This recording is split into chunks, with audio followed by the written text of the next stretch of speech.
É isso aí. Vamos lá, gente. Agora que a gente já viu aí a cura da sogra de Pedro, eu quero ver uma outra cura com vocês. Dessa vez nós vamos ver a cura de um leproso. Então, abre a sua Bíblia aí comigo. Marcos capítulo 1. Vamos ler aí dos versículos 40 a 45.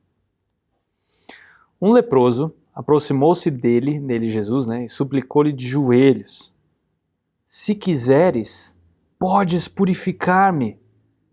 Cheio de compaixão, Jesus estendeu a mão, tocou nele e disse: Quero, seja purificado. Imediatamente a lepra o deixou e ele foi purificado.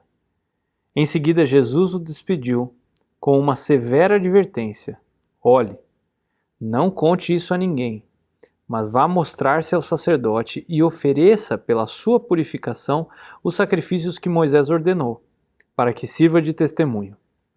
Ele, porém, saiu e começou a tornar público o fato, espalhando a notícia. Por isso Jesus não podia entrar mais publicamente em nenhuma cidade, mas ficava fora em lugares solitários. Todavia, assim mesmo, vinha a ele gente de todas as partes. Antes de eu entrar na história aqui, eu quero fazer um parênteses. Eu mal comecei aqui e já vou fazer parênteses, Conversando com um amigo médico, o Dr. Marcelo Penteado, ele me explicou que na época as doenças de pele eram tidas como lepra. O termo grego aí é lepros, que inclui muitas doenças de pele, tipo psoríase, vitiligo, elefantíase. Mas, para que essas pessoas fossem consideradas imundas, e tivessem que ficar longe, provavelmente era um grau mais severo de lepra ou alguma lesão de aspecto repugnante, tá? Esse episódio aqui é um dos episódios de cura de lepra que a gente tem nos evangelhos. O outro que nós temos é de Jesus curando 10 leprosos em Samaria. Isso está lá em Lucas 17, dos versículos 11 a 19. Mas isso não significa que Jesus só curou essas 11 pessoas de lepra, tá? Mateus 11:5 nos mostra que Jesus curou mais deles, tá? Já no Antigo Testamento, só Miriam, irmã de Moisés, em Números 12, e Naamã, o sírio, pelo menos esse é o relato que nós temos. Qual que é o resultado dessa cura aí? O que essa cura provocou? Se a gente segue e olha a sequência, nós vemos que essa cura ela trouxe os líderes religiosos de Jerusalém para Galiléia só para investigar Jesus. Esse é o começo do motivo da hostilidade em relação à pessoa de Jesus no Evangelho de Marcos, tá? Outra coisa que a gente pode perguntar aí é qual que é o resultado da desobediência desse homem. Olha só de novo, presta atenção, versículo 43. Jesus despediu ele, com advertência. Olha 44. Olhe, não conte isso para ninguém. Vá mostrar-se ao sacerdote e ofereça pela sua purificação os sacrifícios que Moisés ordenou para que sirva de testemunho. Era essa a diretriz mais clara impossível. E aí olha 45, Ele, porém, saiu e começou a tornar público o fato, espalhando a notícia. Por isso, Jesus não podia entrar mais publicamente em nenhuma cidade, mas ficava fora, em lugares solitários. Todavia, assim mesmo, vinha a ele gente de todas as partes. Jesus queria evitar a popularidade, o ser conhecido talvez como um curandeiro, o que provavelmente ia apressar sua ida para a cruz. Só que o cara que desobedeceu, mesmo com boa intenção, achando que estava ajudando. Aliás, não é isso que a gente muitas vezes faz? A gente quer fazer do nosso jeito, achando que é melhor, achando que é mais legal, que é mais bacana, ao invés de seguir os preceitos da palavra de Deus. Esse homem desobedeceu a palavra de Jesus. Jesus queria ministrar, queria servir as pessoas. Mas por causa da desobediência desse homem à palavra do próprio Deus, Jesus teve que passar mais tempo em lugares solitários, desabitados, e ainda assim o povo via atrás dele, né? Mas, só para a gente ter uma ideia. Em seguida, no Evangelho de Marcos, a gente vai ver a cura de um paralítico. Olha só comigo aí, os versículos 1 a 12, olha só. Poucos dias depois, tendo Jesus entrado novamente em Cafarnaum, o povo ouviu falar que ele estava em casa. Então, muita gente se reuniu ali, de forma que não havia lugar nem junto à porta, e ele lhes pregava a palavra. Vieram alguns homens trazendo-lhe um paralítico, carregado por 4 deles.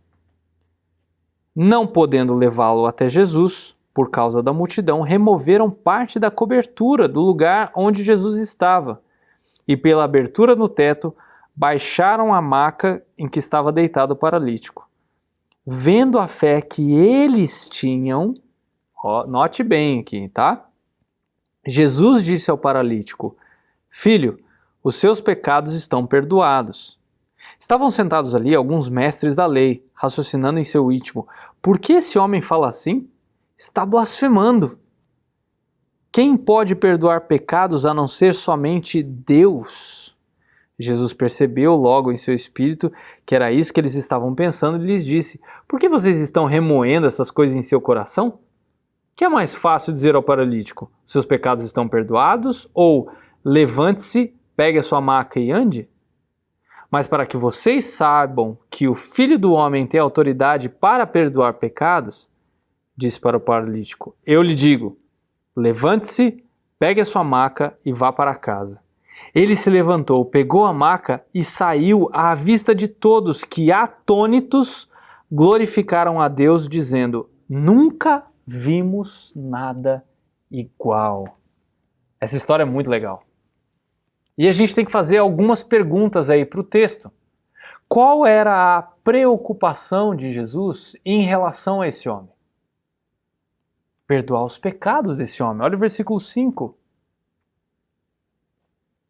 Vendo a fé que eles tinham, Jesus disse ao paralítico: Filho, os seus pecados estão perdoados. Interessante pensar que o pecado, a entrada do pecado, é a raiz de toda doença. No céu, um dia, nós não teremos que lidar com doenças, porque não vai mais haver pecado. Agora, nem sempre existe uma correspondência próxima entre pecaminosidade e doença. Às vezes existe, às vezes não existe, a gente não tem como saber, tá? Mas o fato é que, por causa da entrada do pecado no mundo, doenças, chagas, lutas, preocupações e tudo que de ruim existe, nós temos. Mas um dia a gente vai estar livre de tudo isso. Eu imagino que você pode falar amém para isso, né? Jesus, ele perdoou com autoridade os pecados porque ele era o próprio Deus. Só Deus pode perdoar pecados? Sim, Jesus é Deus. E aí ele vai lidar com a causa final da doença. Justamente isso, que é o pecado. É fantástico, é muito legal pensar justamente nesse ciclo que Jesus abriu e fechou ali em relação à doença e perdão de pecados, né? Muito, muito legal. Algo também digno de nota nesse ponto são os amigos desse homem. Eles não só são aqueles caras que oram, né, para ajudar o paralítico. Eles foram até aquela casa e eles não deixaram que as circunstâncias ali determinassem se eles iam agir, se eles iam ajudar o cara ou não, porque a casa estava cheia. Eles não falaram assim: gente, está muito cheio, vamos voltar amanhã. Não. Eles agiram em fé e também em amor. Repara que o texto fala, né? Jesus fala assim: vendo a fé que eles tinham. Muito legal, não era só o paralítico. Agora, por que os mestres da lei questionaram Jesus? Antes de responder, é interessante pensar que eles estavam lá sentados, ouvindo Jesus pregar, o que mostra que eles tinham um mínimo de respeito, né, para com Jesus. Agora vamos lá. Como mestres do Antigo Testamento, eles sabiam que nenhum profeta do Antigo Testamento já tinha reivindicado a autoridade pessoal para perdoar pecados. Embora Natã tivesse anunciado o perdão de Deus a Davi, isso está lá em 2 Samuel 12, de uma maneira geral, os judeus acreditavam que até mesmo o Messias não podia perdoar pecados, porque o Antigo Testamento nunca atribuiu esse poder para ele. Só Deus podia fazer isso, como está relatado no Antigo Testamento. Êxodo 34, Salmo 103, Salmo 130, Isaías 43, Daniel 9, Miqueias 7.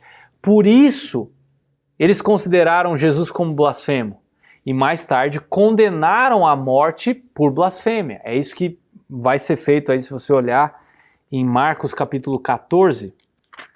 Olha só, versículo 61. Mas Jesus permaneceu em silêncio e nada respondeu. Outra vez o sumo sacerdote lhe perguntou: Você é o Cristo, o Filho do Deus bendito? Sou, disse Jesus.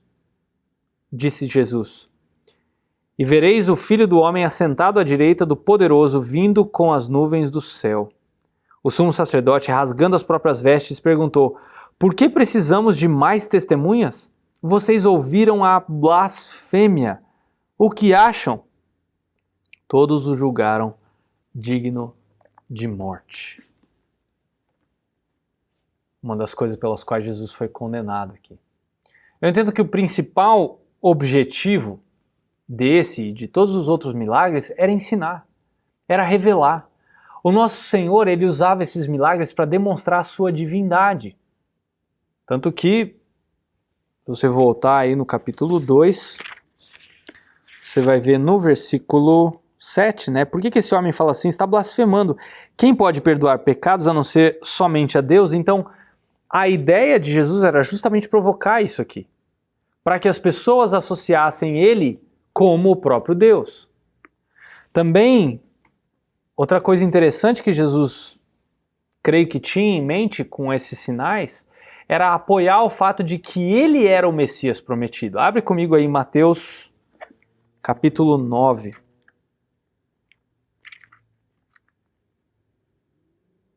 Mateus capítulo 9, olha comigo o versículo 27. Saindo Jesus dali, 2 cegos o seguiram clamando: Filho de Davi, tem misericórdia de nós. Também como ilustração de verdades espirituais, Jesus operava milagres. Olha só comigo João capítulo 6. Olha o versículo 32. Declarou-lhe Jesus: Digo-lhes a verdade, não foi Moisés quem lhes deu o pão do céu, mas é o meu Pai que lhes dá o verdadeiro pão do céu. Pois este pão de Deus é aquele que desceu do céu e dá vida ao mundo. Disseram eles: Senhor, dá-nos sempre deste pão. Então Jesus declarou: Eu sou o pão da vida. Aquele que vem a mim nunca terá fome. Aquele que crê em mim nunca terá sede. Mas, como eu disse, vocês me viram, mas ainda não creem. Jesus traz essas realidades espirituais à tona. Tá? Agora, os milagres, eles também nos lembram das consequências do pecado. Então, doença, cegueira, morte, né? Em contraste com o poder do nosso Senhor Jesus para fazer algo em relação a essas consequências da nossa natureza pecaminosa. Tá? Gente, a cura foi completa e também foi instantânea. Todo mundo ali naquela casa viu o milagre, né? Incluindo os líderes religiosos. Eles mesmos ficaram surpresos, né? A palavra grega aí dessa passagem é existastai, significa literalmente fora da mente. Eles nunca tinham visto algo assim. E por algo assim eu estou falando um paralítico ser curado e uma pessoa ter os pecados perdoados. Esse episódio é um forte testemunho da deidade do nosso Senhor Jesus. Mas imagino que a maioria se maravilhou mais com o milagre físico do que com o espiritual. Não é isso que muitas vezes acontece?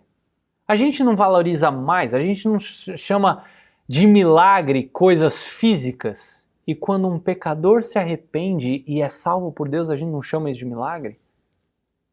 A gente não mudou nada. A gente é igualzinho. Agora, não tem milagre maior do que um pecador, um inimigo de Deus, se assentar à mesa com o próprio Deus. Ser adotado como filho. Não tem.